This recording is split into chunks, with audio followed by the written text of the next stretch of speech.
Greetings. I hope all of you are enjoying the March Madness and whatever sports you are all into. What I'm going to talk about is my favorite sport, and that is baseball. But today I'll be talking about the AL East and my predictions of how each team will do. So with that, let's get started.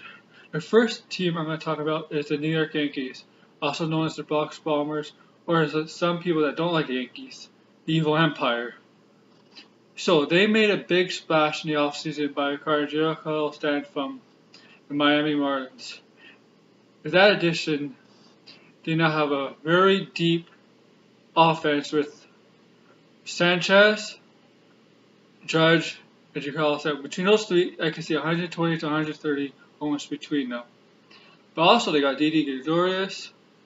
Neil Walker is a good one-year addition until their top prospect, Guillermo Torres, is ready. But overlooking that, they have a solid three in the rotation is Sonny Gray, Masahiro Tanaka, and Luis Severino. Also with that, they have a solid bullpen with Chapman closing games out. With what I see with the Yankees is finishing first in the AL East with 93 wins and 69 losses.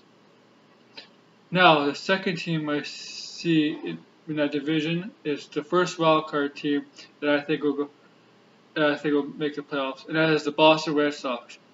So, they made a big addition late in the offseason, and that is acquiring JD Martinez through free agency. Now, what that does is bring a power back to the lineup that was last in the league in home runs.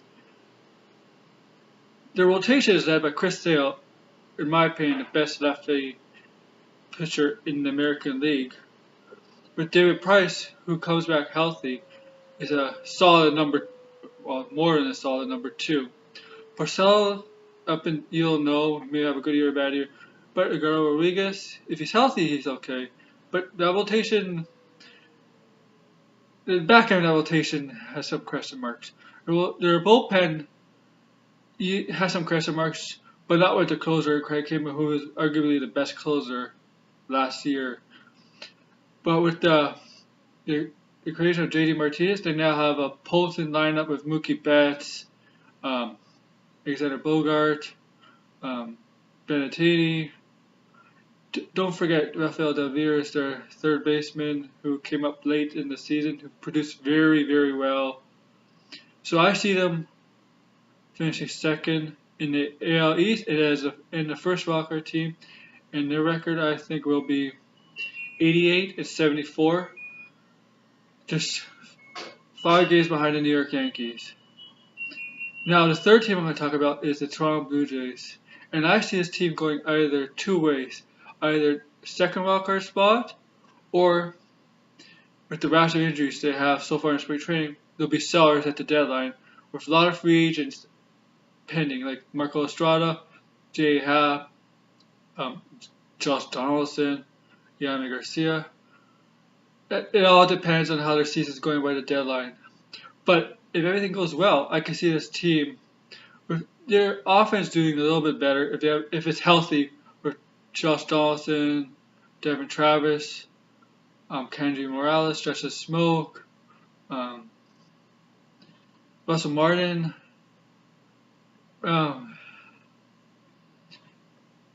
Gerichik if he's healthy too. This offense should be better than last year, but this time they have depth behind the Tulowitzki and Devin Travis with the additions of Yovan Solarte and Diaz. So I see this team going maybe 85 and 77, but it all depends on how they are doing at the deadline, record-wise. Well, now the next team I'm going to talk about is the Baltimore Orioles. Like them, I can see them being like the Blue Jays, either in it or out of it. They have the offense to be in it, but their pitching is a lot of question marks. Their offense is led by Andrew Jones, Manny Machado, Chris Davis, Mark Trumbull, Jonathan Scope. They have a solid offense that can keep them in games, but their pitching has always been a question mark for years. Dylan Bundy has to step up to that next level. Kevin Gossman has to step up to the next level. They re-signed Chris Tillman, who's coming back from a injury, who did not do very well, but that's because of the injury. They started Andrew Kashner, who knows, he may do good, he may do not good. They also have Zach Britton, who's out for half the year, but they have also Darren O'Day and Brandon and Brock in the back end of the bullpen. They can either go two ways. They're in it or out of it. And I can see them finishing 84 and 78, but I can see them as sellers at the deadline because due to the amount of good free agents they have at the end of the season. And I would not be shocked if Machado is traded at the deadline, possibly to the Yankees, where the Yankees will try to extend him before he becomes a free agent.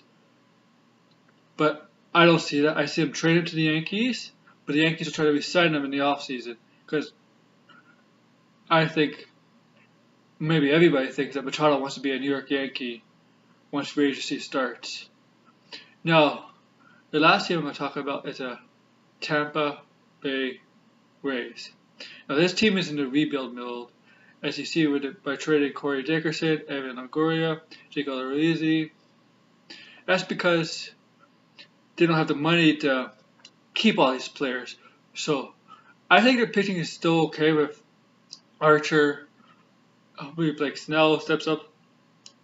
But I see them under 500, maybe 81, because the pitching will keep them in it. But their offense will be on a decline with those losses of Evan Longoria, Corey Dickerson, even Logan Morrison. And I can see Archer maybe traded at the deadline or in the offseason. And with his term, they could get a lot of value back in terms of prospects. And Tampa Bay has a good farm system, a lot like the Yankees and the Blue Jays. Those three are in the top 10 in farm systems. So, to Tampa Bay, if they end up trading Archer at the deadline and offseason, they can have a very deep farm system, maybe even number one in the league. But who knows? Their pitching may keep them in it, which I don't think so. And so, those are my predictions. Thank you for watching and listening. Have a good day.